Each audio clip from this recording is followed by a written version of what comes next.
So now we're going to do a quick raise of hand. Raise your hand if you used AI like ChatGPT, Harvey, or CoCounsel in your legal workflow process in the last 30 days. Now, keep your hand up if your organization actually encourages that usage. Now, keep your hands up if you use professional-grade legal AI tools. Okay, what are those tools? Okay. Got it. So that's exactly why we're here today, so that we can learn a little bit more about the tools that are actually being implemented beyond the pilot phase, in addition to some of the workflow processes that we were actually seeing. So a quick thank you to our sponsors, PAR, Practice Line Resources, which actually helps bring legal professionals to the table, helping with law firms as well as legal ops, and then Platform, which is a strategic communications firm, which is my firm. So on that note, let's get started. And wanted to introduce you to Stacie Morris, the founder and principal of Lumen Advisory Group. And for those who are curious why we look alike, we're actually twins. So she will be introducing the panel today. Great. Well, thank you so much. Actually, I'm going to pass this over to the panel itself as we get started. So as Valerie had said, we're here tonight because we wanted to explore a deceptively simple question: how is AI reshaping the legal industry? So we'll explore what's happening on the ground, where clients are demanding outcomes, and legal leaders in legal tech, in-house legal ops, and former partners from law firms are facing real trade-offs around risk, ROI, as well as reinvention. Some say the moment feels like the early days of the internet, and even when electricity got started, and we are just in the first inning. But the data reveals a more complex story of two different industries with two different speeds. We see 81% of in-house counsels are now using AI for legal work, compared to only 55% for law firms. So what's real? That's what tonight is about. This panel actually grew out of a conversation over donuts, as one does, while drafting our recent white paper, From Hours to Outcomes, and that research surfaced one central theme. The future of legal is about restructuring how value gets created. And so we brought together a group of leaders who are living this shift day to day. And the conversation is amongst peers. All of us have kind of worked together in some capacity, and they're in the thick of the transformation day to day. So by the end of this panel, we'd love to have you leave with a clear-eyed understanding of what really is going on the ground, what's actually working, and take concrete ideas so that you can take it in your day-to-day lives. So then let's go ahead and let's dive in. I'll let each of the panelists introduce themselves and share what's top of mind during this moment of rapid change. Doug? Great, thanks, Stacie, and thanks for the invite to be on this great panel. So Doug Luftman, co-founder and co-CEO of Velocity Edge Advisors. We're a modular, on-demand legal department and HR department solution. So think of it as fraction GCs, basically turnkey solution for legal departments for tech companies. We embrace basically every legal tech technology that we can, obviously to leverage it, because we have very seasoned professionals, so we can kind of look at and see whether hallucinations are an issue and the like, and really just leverage cutting edge and know where we need to go with it, and then engage with companies of all ilk that are basically cutting edge technology companies that embrace their own cutting edge technologies as well. So it's a pleasure to be here. Thanks. My name is Daniel Lewis. I lead LegalOn. We're a legal AI for in-house teams platform with deep expertise in areas like contract review and legal front doors, matter management. Prior to this, I was at LexisNexis for about 5 years, leading businesses there, including practical guidance, and joined Lexis when they had acquired my first company, which was a startup called Ravel Law that built legal research and analytics tools. Lawyer by training, would have been in legal tech now for quite a while. Hi, everyone. Welcome. There's so many people from around the world here, so thank you for joining us today and being here in the beautiful city of San Francisco. My name is Lydia Flocchini. I am a legal tech go-to-market advisor. I help legal tech founders, mainly lawyer founders, build and scale their company from the ground up. I have been in the legal tech space for over 30 years. I'm very fortunate that I've been part of teams that have built category-defining companies, from launching the next generation of legal research, to creating legal analytics for the law, to developing financial and practice management systems for law firms, as well as modern e-discovery tools. So my point of view is one from being a former operator, but now being able to work with founders as they are building their products in the age of AI. Thank you. I'm Sarah Starr. I'm Director of Legal Operations at Generate Capital. It's a leading investment firm for renewable technologies. What I'm top of mind, I think that was the second part of the question. I guess, obviously you're all here for AI, and I guess from top of mind for me is that how do we operationalize AI? It's great to have tools. We all know about tools. We're all in the Bay Area. We're saturated. But how do we actually implement them into our work? And so I'm glad you're all here today to hear from us and to hear from the rest of the panel. Perfect. Well, okay, so let's get started. Given that it's SF Tech Week, let's start with the tech. So Daniel, congratulations on the partnership with OpenAI for the launch of Agent Kit. Can you tell us more about it and what it means for the industry? Yeah, so just yesterday, OpenAI launched a new toolkit called Agent Kit with several different features for building new agents. LegalOn was featured as part of that launch, which we're pleased by. By way of context, we've been working with OpenAI for several years now, since the early days of ChatGPT. And we continue to benchmark it against other technologies, and we've consistently found that it's the best model for our specific use cases of things like contract review and redlining documents, things like that. So we think they're a great technology provider, and we're excited to be working with them. Agent Kit in particular, I think, is a further reflection of we're still very much in the early days of this technology, though. For example, part of the toolkit is a chat user interface that makes it easier for companies to build chat UIs on top of LLMs rather than having to build from scratch. Sounds simple, it is kind of simple, but it makes a ton of sense, right? And so to me, I think the way that I reflect on this is the way that we're doing internal software development at LegalOn is continuing to shift quite rapidly. The way that software development happens is changing pretty quickly, hopefully leading to faster velocities of building products. But it also then translates into it's ever easier to build new startups, build new products that potentially have legal applications. But it's not going to, that doesn't mean that you get to build great companies overnight. The speed of software development does not translate into you've successfully built a great company that's delivering amazing value. It's almost easier than ever to build fast prototypes, but in some ways it's just as hard as ever to build enduring companies that have deep strengths and that are deeply tuned for legal use cases. So I think both things are exciting. There's still opportunities to build great companies, and the technology that we get to build with is advancing quite quickly. About the velocity as well as use cases, but the question is about enduring companies. What are some of the characteristics of emerging winners? It's hard to say with any sort of crystal ball about what's going on out there, but I do think there's obviously several things are true. One is that the categories that have separated companies traditionally, many of those are dissolving. Because AI has made it possible to flex into other spaces, and it's made it obvious and sort of compelling that you need to do that and want to do that to better serve your users.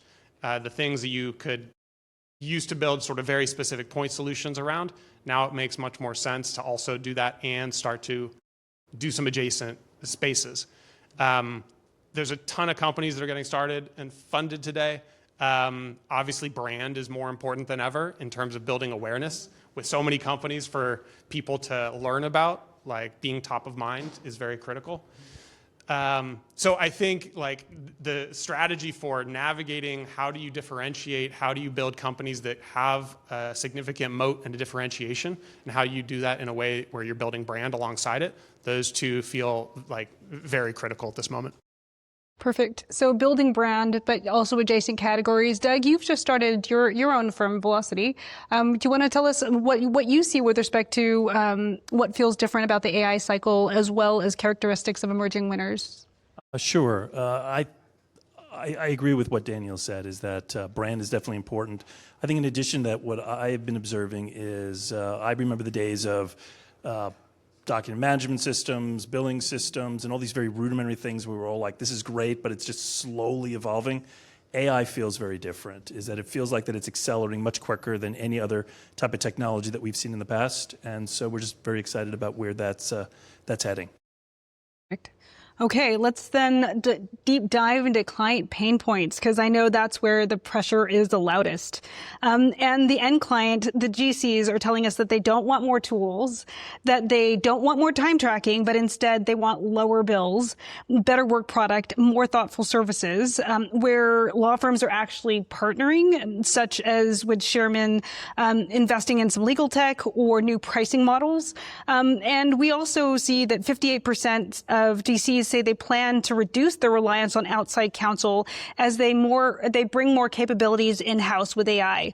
But law firms and legal vendors are still largely operating on legacy models. So, Sarah, from your vantage point as an in-house operator, what are those biggest client pain points? You're living them day in and day out, and how should firms and legal tech vendors respond? Yeah, so I think, I'm an in-house operator, right? So a little bit different than other folks on the stage.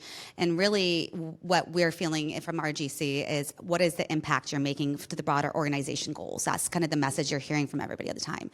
Efficiency is great, all of those items that ChatGPT and other AI solutions will give you, but how do you actually measure that? And what is the impact to the things that you're driving? So it's doing less with less resources. My company just had a RIF, unfortunately. It's out there in the news, so I can talk about it. But we're being asked right now to look at our resources and to see what we can do with that. And that's looking at AI a lot, to say, okay, we have less people. How do we actually implement AI to solve this pain point of doing more with less, or doing the same with less, because it's the same amount of work? And then making sure that you're able to demonstrate the impact. And that's really integrating not just the quantitative information you can take from the implementation of AI, but also the qualitative. And then putting that together from a systems perspective, so you can demonstrate to the finance team, this is how we impacted your KPI, right? This is a KPI of the company, and launching onto that. So that's what I'm hearing from my general counsel. That's how we need to move the ball forward for legal teams with in-house. Sure. So I think of pain very in a unique way, because I think that efficiency and reward is not pain when you're building legal research or legal AI products. Pain is when there is a serious detrimental financial impact that you're trying to solve and change. And so I'll give you examples of that. GCs that I have talked to, who they're being asked, we're looking at merger acquisition. We need an assessment right away. Should we go look at this company? They reach out to outside counsel. It's going to take 2 weeks, and they lose the deal because of that. That's real pain. So if your AI can help that GC or even PEVC be able to accelerate that process and have foresight and unlock insight in a way that they hadn't had before, you're solving that pain. So when the legal techs that I'm working with, I will say that we focus a lot on pain, deeply understanding the customer problem, which means talking to customers, which means being out literally trying to uncover that very deep pain that I've been talking about, because if you do, then you'll understand the ROI that behind that. So customer stories, creating customer innovation teams, I think that's critical.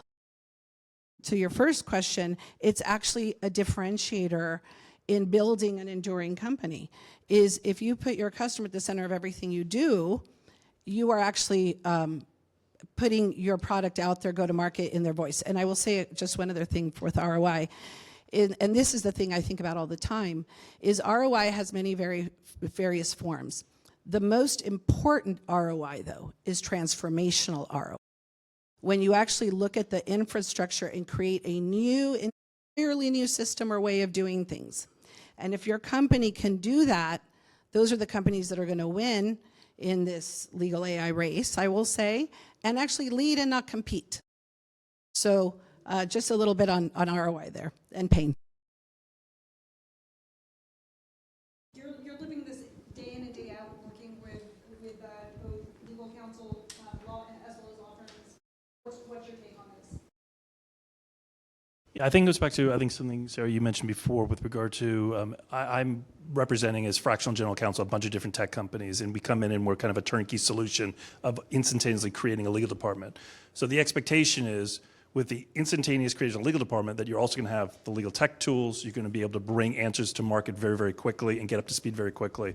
So I do think that that is the dynamic, is that what AI has done, back to that kind of acceleration path, is with all these other legal tech tools, it took so long for things to get to a point that basically there were results, or at least progress. With AI, within a year, we've seen a very dramatic change. And so I think everyone in the industry is expecting you to be able to give instantaneous answers. And so the key is being able to know how good are these tools and how accurate these tools are, and being able to very quickly, to avoid losing a deal, to be able to say, look, I'm giving you a very much off-the-cuff answer, using potentially AI to maybe investigate some things to validate what you think is the answer, and get a level of confidence that you can come in and really advise a CEO or a COO or engineer as to how to proceed forward. Glad you disclosed, Sarah. Disclose. Make sure you say, I'm using AI. Yeah. Okay, but let's go into like hype versus reality. I mean, is this really working? We see that while legal AI is everywhere in the headlines, most law firms and legal departments are still in pilots, even though they're using AI in other workflows. From your vantage point, then, what's the hype and what's actually creating measurable value today?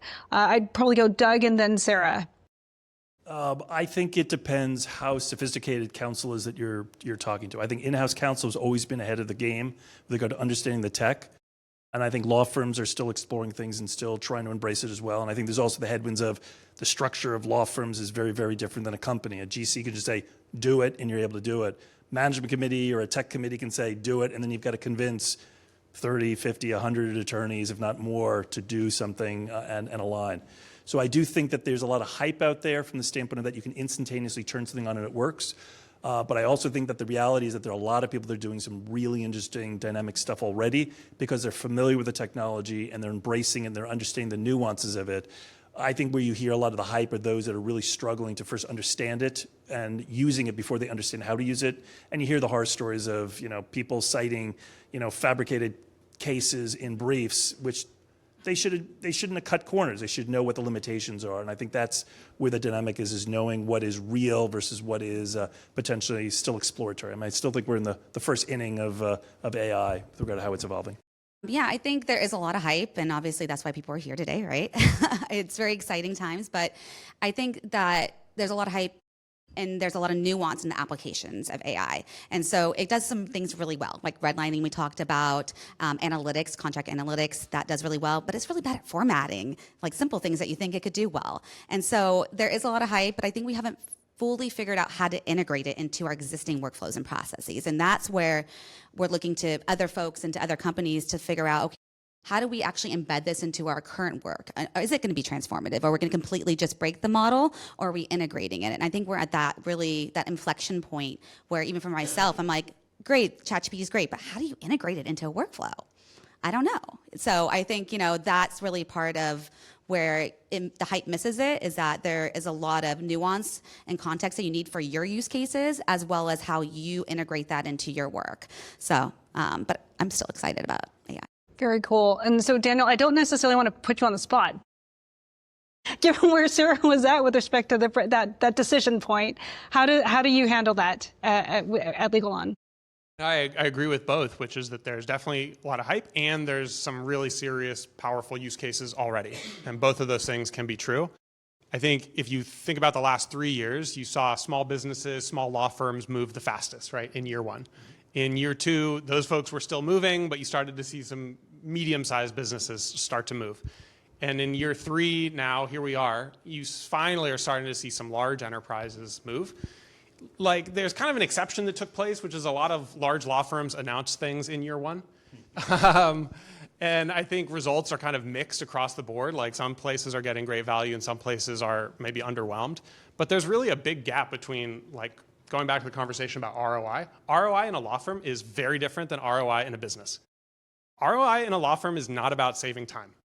Saving time is costing you money. It's very difficult to draw a straight line between like ROI of software that's fast and efficient and like law firm's bottom line profit motive.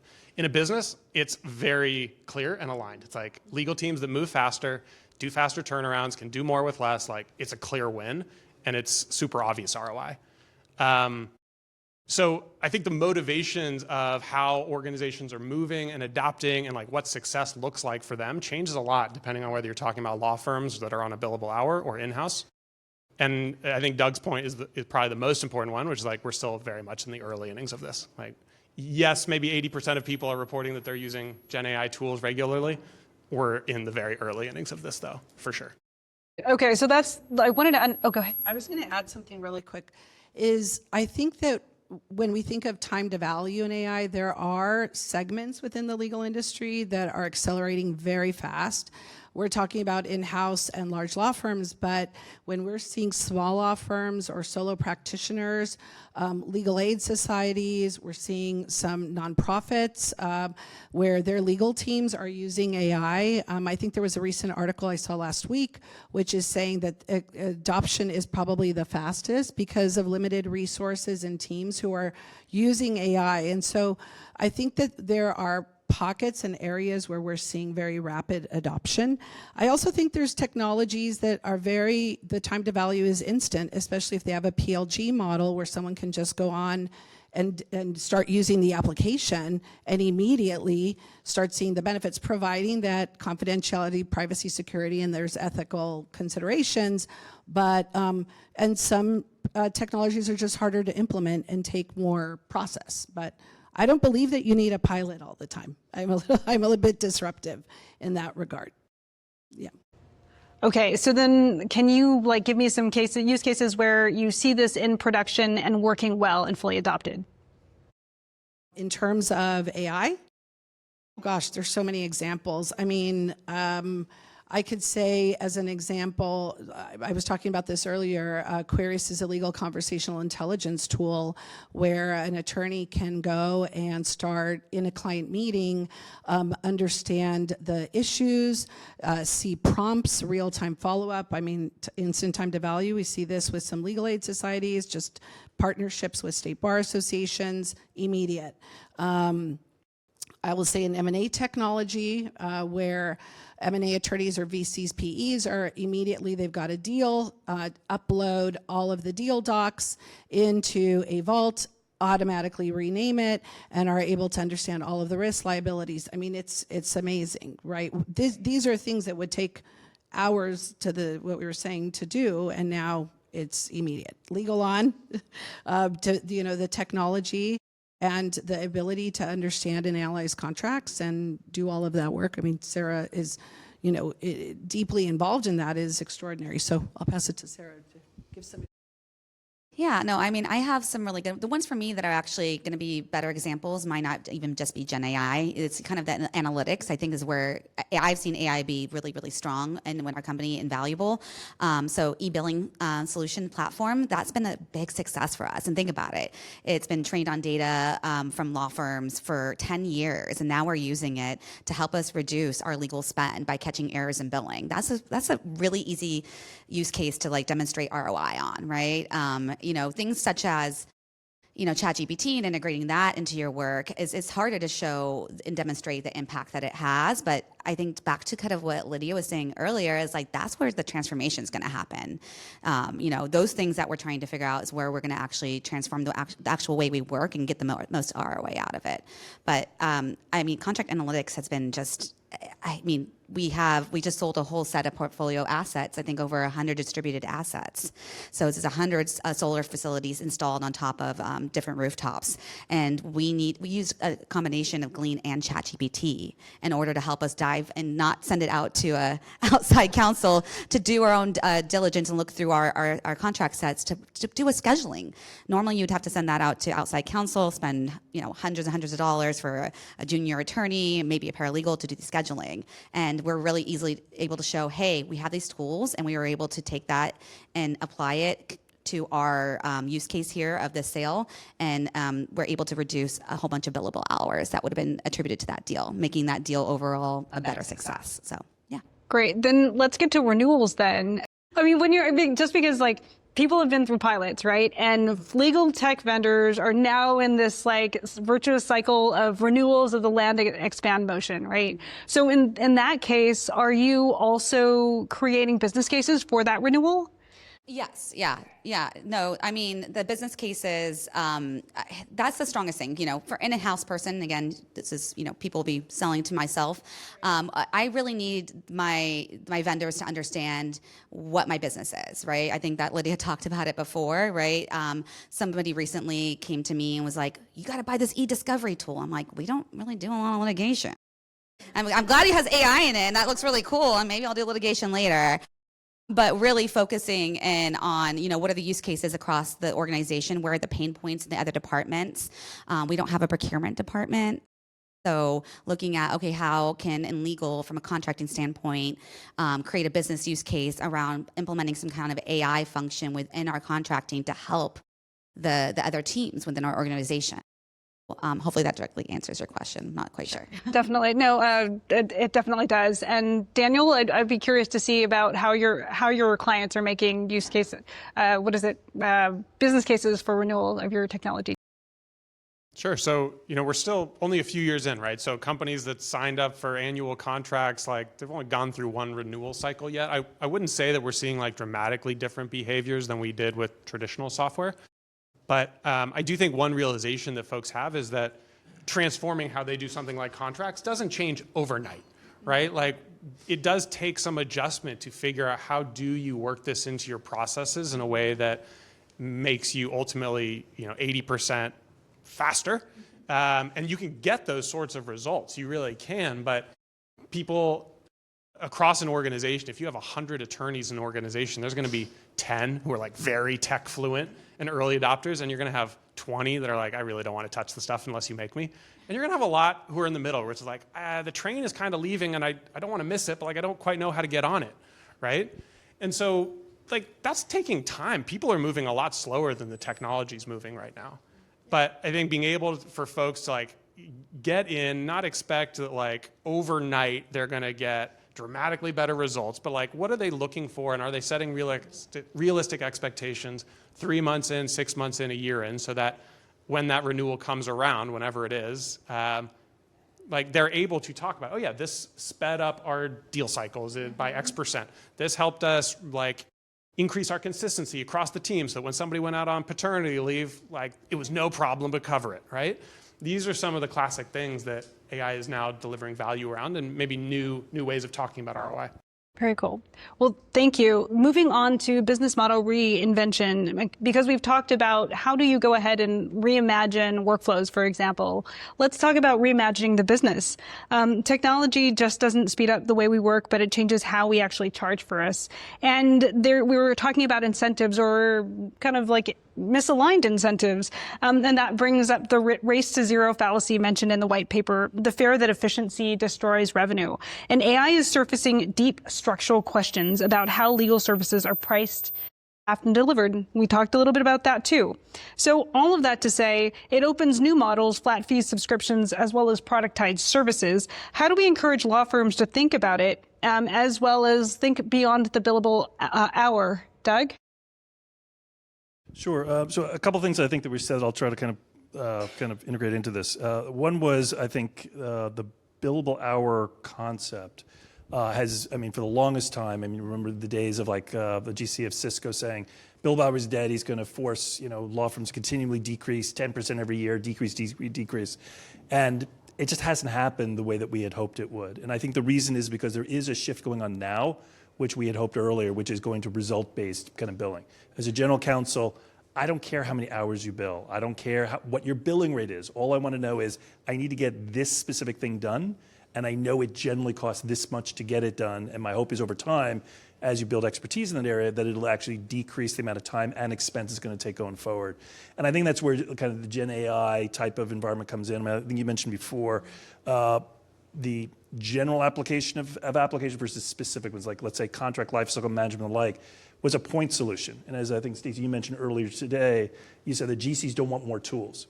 I'd probably rephrase it a different way. GCs want more malleable tools that adapt to what you need, and from a renewal standpoint, you want to be able to basically get a renewal that allows you to get something that has agile ability to it. So you're not buying a CLM tool that you want another feature. You want a tool that maybe is CLM today, tomorrow is a workflow intake tool, and the next day it's an analytics tool, and the next day it's something else. And so it's one tool you'd like that has this very broad, generic kind of approach. And I think from the standpoint of the change in business model for law firms, I think law firms in the legal profession have always been information managers, and I don't think we've ever really thought of ourselves that way. We've always thought of ourselves as legal professionals that are elevated to a level that we just do things that are really important. We're information managers. We have knowledge that we basically have that are either part of the attorneys in the firm or built into forms that you've developed and the like, and then you try to quickly access that information and then deliver the results. I think we're getting to a point where law firms are going to have to start looking at their LLMs and their modeling as their value add. That if a key partner leaves, they're leaving based on their business relationships, not because of the knowledge they have, because that knowledge has already been subsumed into the firm and actually is part of this knowledge base that when you engage the firm, you're engaged in the historical knowledge of that firm over years and years. And I think legal departments are the same way, is that the way they differentiate is being able to quickly respond to things, and by building models and building internal tools that I think some people in the audience may have mentioned that they've done in the past, it helps with basically differentiating your legal department from another, because you're able to get things done very, very quickly because you have the context of the business that the company has, the importance, the priority, the risk tolerance the company has, and being able to build it and then agilely refine it over time as the company evolves or the business evolves. Can I jump in on that too? Yeah, I think like Doug said, the billable hour has been long, like its demise has been long heralded, and it's never happened. And I wouldn't bet my life that it's going away anytime soon either. I expect that like some number of large law firms will continue to do well and will continue to be shocked by what folks are charging on an hourly basis. But somewhat invisibly, what is happening is like more work is being done in-house over time. The delta between paying $2,000 an hour for an outside counsel versus paying essentially $100 an hour for an in-house attorney, like that is just an economic force that you can't argue with. The market is pulling work in-house because why would you pay 20x that, literally? And so folks are scrutinizing it, I think, more carefully. At the same time, I do think like I'm skeptical that the largest firms are going to be the ones that reinvent this space. I think you are starting to see green shoots of startups and tech-enabled services.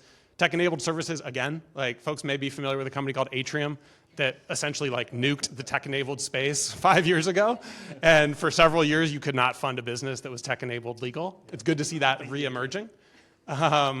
So I think there's like definitely interesting things that are coming up, but it's a little bit too soon to say. It definitely has not shifted the economics of large law firms today. I think many of them are still doing quite well. I'm going to add, yeah, this is like we're all very passionate about this because I was talking about this in like 2011 when we launched the next generation of legal research. And just a very quick story, I remember when you were able to search across all of the databases, it actually made you 75% more efficient. There were studies, and I remember just down the street talked to one of the managing partners of a law firm, and we were talking about this. He said, "Lydia, I don't know. We're not going to be able to bill as much." And I said, "I don't think your client's going to like that." I knew him well enough that I could kind of, be a bit facetious, but I will say this is still very alive, very real, and it's because when you think about it, they're antithetical to one another. That speed, that velocity to this billable hours. So the way I think about it and what I share when I'm out, trying to explain how we create change is first, we got to reject the premise. We absolutely need to think of what can we change that is different. And so someone said to me, well, what do we do with all the time that AI saves? Oh, there's a lot of things. Create new business development teams, redeploy them, new competitive intelligence teams. We saw this shift when analytics, which both Daniel and I worked on, the way it transformed internal teams and processes. There is a treasure trove of data in firms' financial and practice management systems. There are practice areas that are not doing well that could use an infusion of new strategy. You could use AI on those cases or on those matters. You can use the time to mentor, coach, and create a culture that is going to help advance your firm into the future. There are very serious issues in the legal industry, as we all know, when it comes to mental health, culture, and so there's a lot that can be done. It's just thinking differently about how you redeploy that. And there's tremendous opportunity. So anyway, some thoughts there. As you can tell, we're all really passionate about the billable hour here. And I want to bring it back to what is practicing law versus what's not practicing law. I think, I am a non-attorney, paralegal background. I wanted to go to law school. And, I saw this map back in the day. It was showing the growth of the legal sector like this infinitely. And in the end, they were like, here's the attorneys and here's everybody else. And what that means is that for me, and as an in-house person, is that I'm not even looking on taking that work in-house necessarily in the legal department. I'm looking to deflect the work, if that makes sense. So I'm taking that risk kind of tolerance and working with your GC to say, hey, this work doesn't even need to come to legal. We have AI now. We have a risk tolerance. We have a predefined set. It meets 80%. It goes through without legal review. It doesn't even need to be negotiated, which is where I want to go from an AI perspective. I want to go, just don't look at it. I think there was this concept of the one NDA, where everybody's going to agree to one kind of form of NDA, and so we can just transact better and faster. And so that's where I'm looking at. It's not even just how are that, outside counsel using it, which is another question, but really looking, okay, how can we use it internally, again, with less resources from my legal team right now, because my legal team got cut in half, to deflect the work, to enable the organization to do legal work, which doesn't have to be done by an attorney. Perfect. Well, I think that we could go on and on about this because there's so much to say. So last question, if you can do a one sentence each before we open it up to questions. What is the one key takeaway that you would want to leave with the audience? This is from in-house. Is each customer is going to be very nuanced, right? I think each use case, and so make sure you do research on what it is that you're trying to solve for. Be very specific on it. Know that a one-size-fits-all is not how it works, and things have to be piloted. I think I've had some really large AI legal tech vendors say, here's a demonstration, here's a demo. I'm like, great, can I play with it? No. One size does not fits all. Things need to be piloted, and you really need to listen to the customer and what the customer is trying to solve for. I'm going to say before even looking at any AI tool, you have to understand what are the problems within your own organization, the challenges you're facing, so that you can address those. Because if you start with product first and then try to fit in a solution, it's going to be an uphill battle to be successful, as well as to drive the change management that you need to. So I always say start with the problem first, so that you are really trying to see how do we change what we're doing and transform it. Even before, because there's many solutions out there, but the one that is going to be the right one is the one that's going to be made for, really to address what you're trying to do. So my takeaway would be, if you're familiar with Moore's Law, you know that traditionally for the last 50 plus years, the capabilities of chips has essentially doubled every 2 years, right? And some folks have noticed that LLMs are advancing at that same pace, if not more quickly. So 10 years from now, LLMs might be 32 times better than they are today. Just wrap your head around that. The amount of change we're going to see in the next 10 years is a lot more than we saw in the last 10 years. I'm going to first start with dating myself and then hopefully give a little gem. What I would love to see is, I remember when I was at an undergrad at UCLA and I saw Mosaic for the first time. For those of you who don't remember, Mosaic was the predecessor to basically the modern browser. And that first time you turned it on and you actually saw a graphical interface of the internet was like, wow. And I think with AI and these tools, you want that same element, which I don't think we've seen to date. And I do worry that the hype is going to potentially, hopefully not have another Atrium incident, which was overpromising the next generation high-tech firm, which just failed miserably because it just wasn't what they promised to be. So what I've seen outside the legal space is I've seen Granola AI, an amazing AI transcription tool. Just full disclosure, I represent him as fractional general counsel, but amazing tool. Alma. It's a nutrition app that reads your mind, that if you want to eat more healthy, you put it in and it just tells you, and you can kind of communicate with it as to how am I doing with my, my eating. Of course, mine says, you're eating too much junk food, cut it back.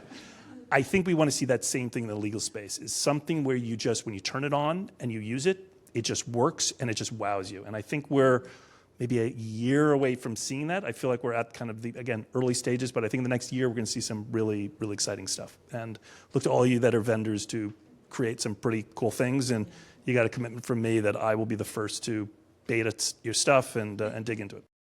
Thank you. So with that, I'd love to go ahead and open it up to the floor. I mean, we've heard a lot about voice of the customer. We've heard about like the wow. So let's go ahead and see whether or not we have any questions. I think I just want to have some of my comments. I'm an attorney. I run a law firm for more than 16 years. So recently I have like one hybrid law firm, like you mentioned, Atrium. We just do immigration law. So that's the reason I have like both angles of running a software company and also running a law firm. Sometimes you're thinking when you're in-house, you pay attorney, you're thinking we pay hourly rate.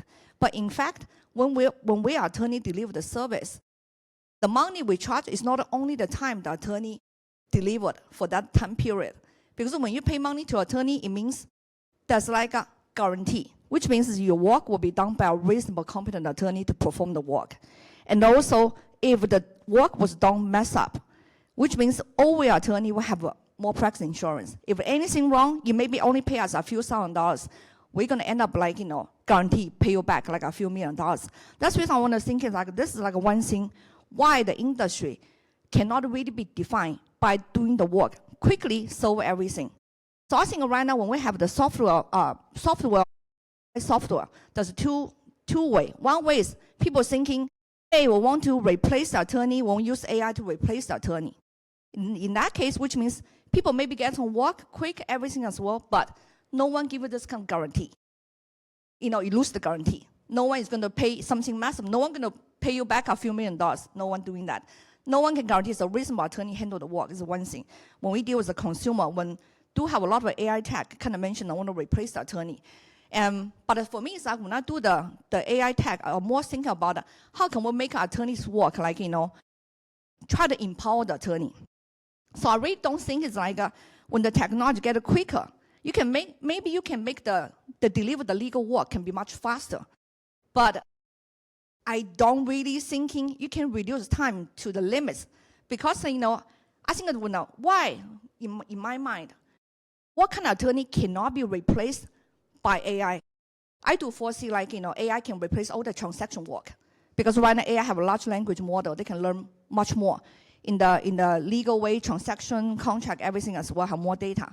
But I do feel like, we attorney, we still have some things like we have an insight. For example, I compare myself as well. When I write a legal brief, I use some AI write a legal brief. Come on, my legal brief is like, I would say like 20, 30 times better than whatever AI write it. So when we are attorney, we do have something cannot be replaced by the AI. It's like our insight, our hands-on experience. For example, we handle so many volume case. All this information is confidential. No large language model can grab our data. They cannot, because that's all the private information. And also another thing I was thinking is like, with the AI technology, it do help our attorney can spend less time deliver the legal product. But I do think it's like, we attorneys should spend more time to do the communication with clients. Because like the largest complaint is like attorney don't communicate with the clients. So that's what I'm kind of thinking, it just really changed the way how we attorney work instead of like, yeah.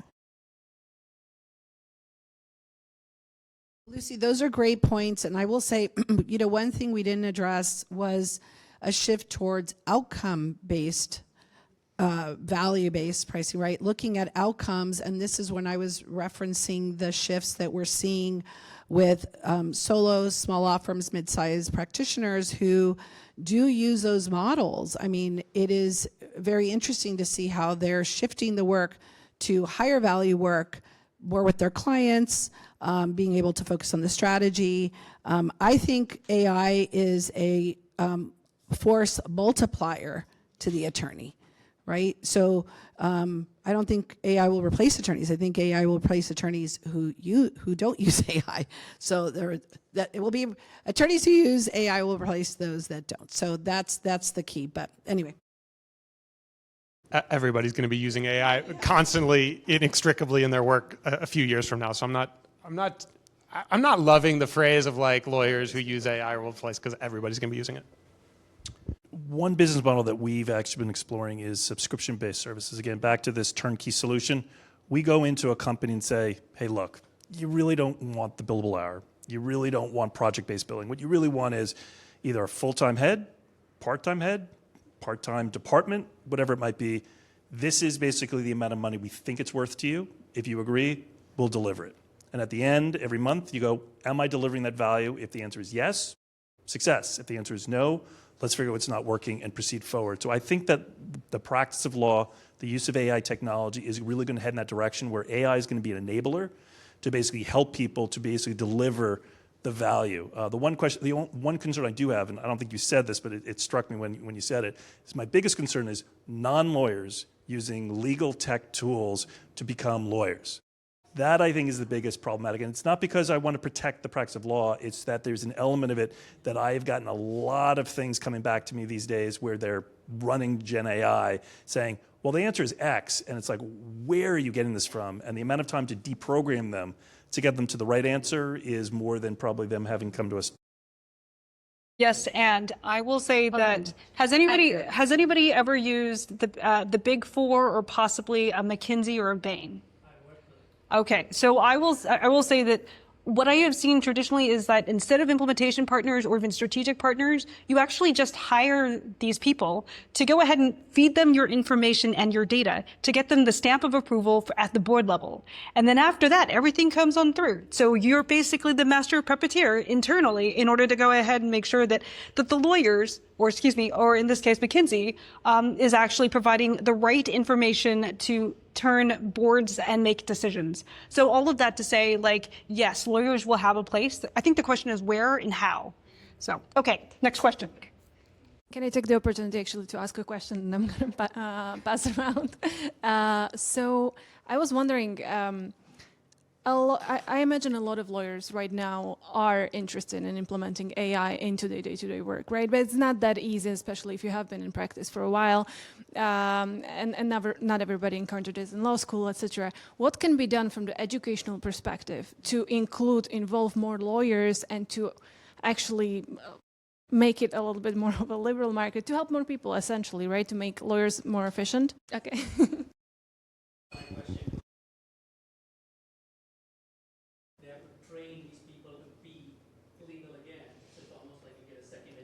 Yeah, no, totally, and I hear you. And you actually, there's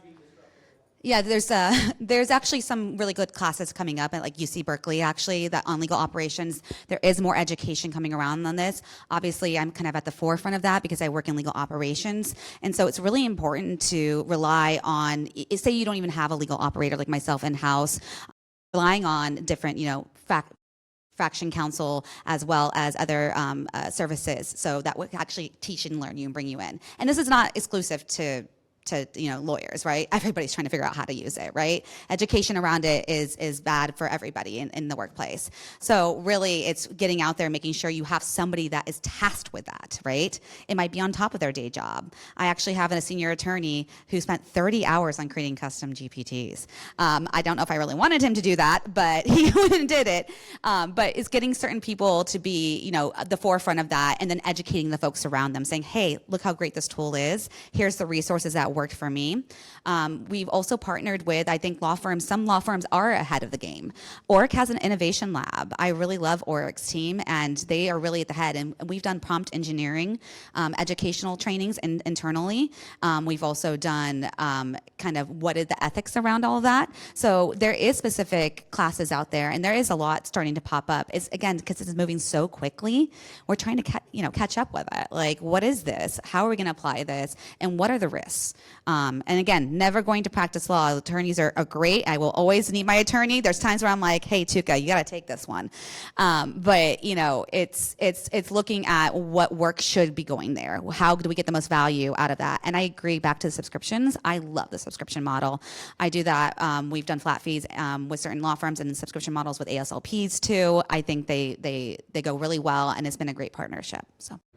Yeah, they're alternative legal service providers, but they can be registered as alternative. Two quick thoughts. So one is when LLMs first came out, I sort of went on the record saying I don't think folks should learn how to become prompt engineers.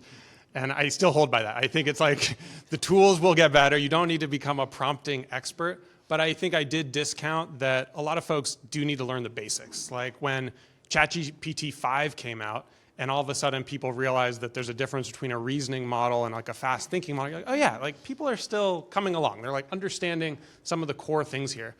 But I do think there's a bigger mentality shift that needs to take place in legal, which is investing in systems that scale. I think about this in the contracting space. We have, individual lawyers might say, well, I'm really good at reviewing NDAs and master services agreements, and I can do that all day super fast. Why would I learn how to use technology with this? Well, the reason that you would learn to use technology and build a playbook so that technology can do this for you is so that your whole team can do this. So your business can do this 1,000 times a year without you having to be there. Like, that is so much more valuable for your business to be able to review contracts rather than you being the sole expert. And that just requires investing in systems and thinking, like, how do I scale what I'm doing by investing a little bit of time in learning how to do this thing and then building a system around it. So I think lawyers are very often not great systems thinkers, and they're focused just on the next thing, the next thing, the next thing. I was going to add one quick thing. Yeah, earlier this year, I predicted there was this sort of a thought that in the age of AI, customer success would not be as relevant, or because the AI is so easy to use. And I actually predicted and said, I don't think that. If anything, I think it's going to be the most important role post-sales to ensure that adoption, that enablement, and that a real deep understanding of how the impact of AI is. And if you look at articles over last week, we're starting to see that between subject matter experts, front deployed engineer, and really the hard work starts when that contract is signed. Because if you churn and your client does not renew, NRR is a sign of a company health. So I think that education is critical to all of this, and not only for the organization, but the providers to have the systems, the processes, and the technology in place to enable their customers to be successful. Because if your customer is successful, then it really reflects on your company. So I'm a big believer of that and putting that infrastructure in place. Just one other quick point. I think it was, they were asking about education and lawyers. I'm really encouraged that we live in the Bay Area. Because again, I don't know the visibility everybody has, but UC San Francisco Law, if I got it right, it used to be Hastings, right? Legal ops program, amazing, and they're doing spectacular things there. So if you're looking to plug into areas, that's one. UC Berkeley. What I love about it is when you talk to undergrads, they talk about they're working with the law school when we're talking about AI. I literally was listening to a panel last weekend where they were talking about next generation AI, and the law school's engaged with them on a regular basis. And then in addition to that, they have the executive program where you can get it if you're a business person. GW Law, my alma mater, just set up a tech and law center, partnering with Berkeley and others. Desperately looking to plug in their students into legal tech companies and other companies to give them experience. And so again, if you're looking free labor, talk to me, happy to make the introduction. And so I am kind of encouraged that I do think that in some respects, the law generally is slow to adapt. I am encouraged that I am seeing, at least in the Bay Area, and Stanford, let me not forget Stanford is the head of the Berkeley program is now over at Stanford. He's going to do spectacular things, and I think it's starting to ramp up. So, I mean, where else could you be in the country where you're seeing law and AI and technology all embracing? So anyway, just a little pitch for. I'm going to give a shout out to the University of San Francisco School of Law, which is my alma mater, but I'm also an advisor to the Center for Law, Tech, and Social Good, which is the first school to embed Gen AI in the core curriculum. Recently did a partnership with Anthropic as well as a few other companies. So it's amazing to see what's happening, and actually now it's embedded. This isn't just sort of we're going to, classes or discussions. I mean, this is the future. And not just that, it's the future of creating responsible, ethical attorneys who understand how to use the technology. Exactly. I think we covered a gamut of information across B2B and B2C. B2C, I think of it as more the universities and how that education is changing, as well as potentially also all the ontologies that are coming out, free to make legal accessible to the common public. Because legal is not a big secret. It's a few keywords and everything else is boilerplate. So you can create a lot of ontologies. And I've done the research on it. It's just that nobody wants to disrupt the B2B model, which is all about the billable hour. And I've worked in education, I've worked in accounting, I've worked in legal, I've worked in the other space called healthcare, where there were a lot of value-based, but nothing changes because you have one thing as a cost center that you will get fired for, which is if you have one incident that's not in compliance, and the penalties associated with that. And that, until that changes, nobody, the exciting work of AI wants to be the supply chain startup right now. It's the same, or SAP as a system of record. But you try a startup and something goes wrong, God help you save your job. And that's the same thing for general counsels too. So your comments on that, because I kind of like want to split all this out. I can talk about brand marketing. I come from Procter & Gamble, so I can talk about brand marketing where everybody talks about brand recognition, but not about brand equity, which is all about what people qualify as customer success in the tech world, but it's all part of the customer experience. There's no differentiation between sales, marketing, and customer success. It's all one thing because you need brand equity. They need to come back to you. Hi, I'm Laurie. I'm an AI researcher and engineer from Carnegie Mellon, and I also practiced law for several years. I graduated from NYU Law. So I have a question for Sarah. Actually, two questions. So first one is that what are something that you wish AI tools can do, but they still cannot do? And also, and my second question is, now that like in-house teams are all embracing AI tools, like how do you value external attorneys right now? Like what kind of works will you outsource to external lawyers? Thank you. Sure, yeah, no, I think I mentioned it earlier, but the AI is really where it's lacking for me is the integration with other tools and other systems, because it makes it clunky. You know, you're going from one system to another system and jumping around. And I'm kind of a geek. I love integrations, I love systems. And so I think that's where I'm kind of waiting and holding my breath. We talk about it a lot in our space that we know consolidation is going to happen here soon. You've already started to see the consolidation into these larger companies. Recently, the legal e-billing platform that I use was consolidated into a larger legal platform company. And so once that starts to happen, you're going to see things that are, I think we talked about before, it's going to do all the things end to end. You're not going to have to leave this legal workflow space because you're going to have, the regulatory compliance check in there. You're going to have the contracting in there. You're going to have the, we talk a lot about is compliance of the contracts after. We talk about compliance broadly.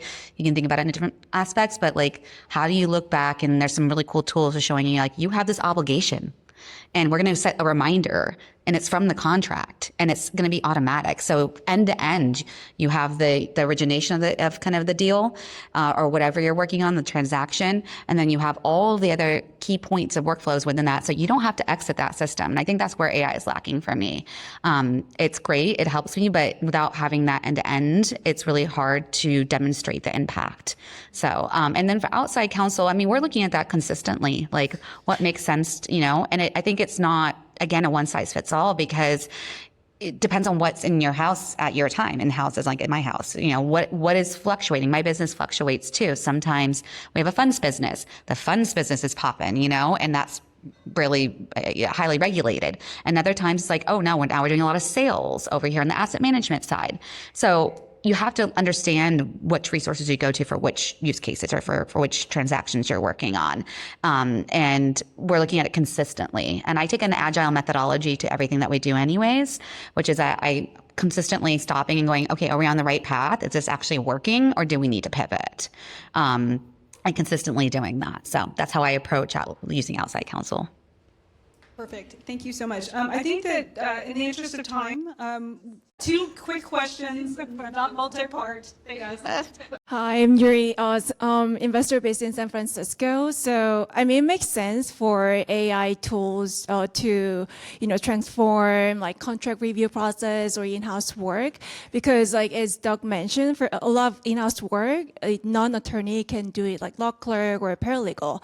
But for litigation, for instance, like for e-discovery, I think like it's legally required for a licensed attorney to review documents during its discovery. So I'm just curious how AI-enabled technology can transform litigation space besides doing like drafting memo or doing case law research.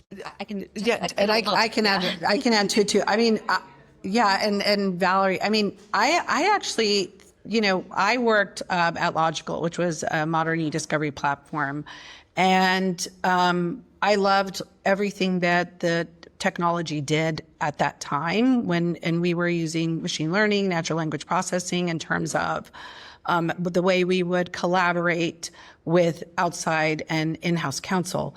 I really believe AI has caused a renaissance in e-discovery. Like I think it is one of the most exciting, interesting spaces because of what AI can do, from being able to overlay documents and look at visualizations in an instant, being able to, I mean, the attorney is involved, but it's giving them an extraordinary speed, especially when you think of the volume of data and the way it's got to be analyzed, coded, organized. I mean, it's extraordinary. So I think that it's a huge opportunity to create technologies which are just going to define what e-discovery is. And so I do not have an e-discovery tool, and nor have I ever procured one, but we have other things that are akin to that.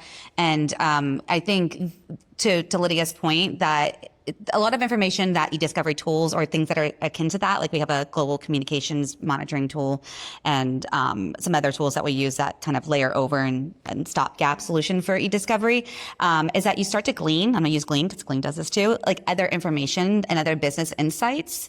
And I think that's really exciting because when you start to layer on these applications of these new tools from a legal perspective, you're actually enabling the business in other ways, not just from an e-discovery standpoint. Like say that you discover something from your e-discovery process that's actually about a financial process that you have or finance profile that you have. You're able to better take that and use that for risk mitigation in the future or for making informed decisions of new transactions. So not directly related to my use of that, but it's something that I see and knowing what e-discovery does and how it can be really like useful in this next phase of AI. I will say their e-discovery tools have been around for assistant review as part of it. So next-gen AI tools are still, how should I say, they are not as robust as TAR, and they're not accepted by the courts in terms of quality as in terms of accuracy. So people still need to be aware of the types of technology out there that are actually used for e-discovery. That said, there's tools for legal hold, there's tools for compliance, there's tools for data mapping that actually use AI. And for what's actually happening right now are, Relativity Fest is actually going on right now, but in Chicago, but AI specifically and what e-discovery is doing and e-discovery tools are doing is that they're going into business systems because they have so many integration points within a company, and they're layering AI with Glean and other technologies to find the insights, the business insights that you otherwise wouldn't find. And so you're finding integrated systems. And going back to even what Daniel's working on, you will see legal workflow being more and more integrated from an interdepartmental level. I would say in the next 5 to 7 years, where because of Glean and other types of tools, they can all integrate, and you can actually plug into the different tools and get BI that you wouldn't otherwise get. So I just wanted to throw that out there. And I know we have one last question, and I know I'm a PR person, but I also was a former attorney. So Can I ask the last question? no, you had the last question. Thank you. Hi, I'm Kyle. I practice privacy and IP litigation. So like my question is kind of tied into that. So like, because I kind of work with clients already in tech and they are more receptive using AI tools in-house, and because I do litigation, I guess, like just, I know it's hard to predict the future.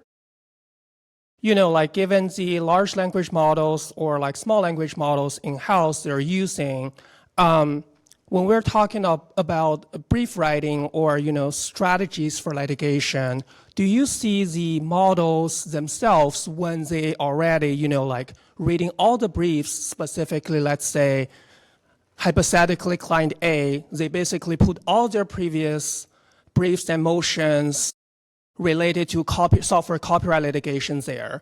And then they ask this model in the future, like right now or in the future, you know, like apart from generate a template for a specific legal question, do you anticipate the model, given the current development in AI,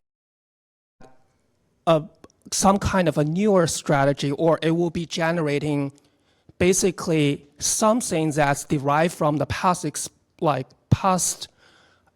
materials or the materials that have been trained, but not necessarily something brand new strategy for them? So I think there are a couple things in there. Part that I'll maybe tackle is, I'm going to guess 3 years. You will get that type of implementation, which is you throw a bunch of stuff that basically is from historical litigation, current litigation, into a model, and you'll spit out stuff that will actually really, really help you. It does it now. Yeah. Accuracy, pretty high. I wanted to thank everybody for joining us today to hear the wonderful conversation that has come out of tonight, and wanted to thank PAR for actually co-sponsoring the event with Platform, and Enterprise Ireland for actually hosting us in this wonderful space. So thank you all. Have a good night.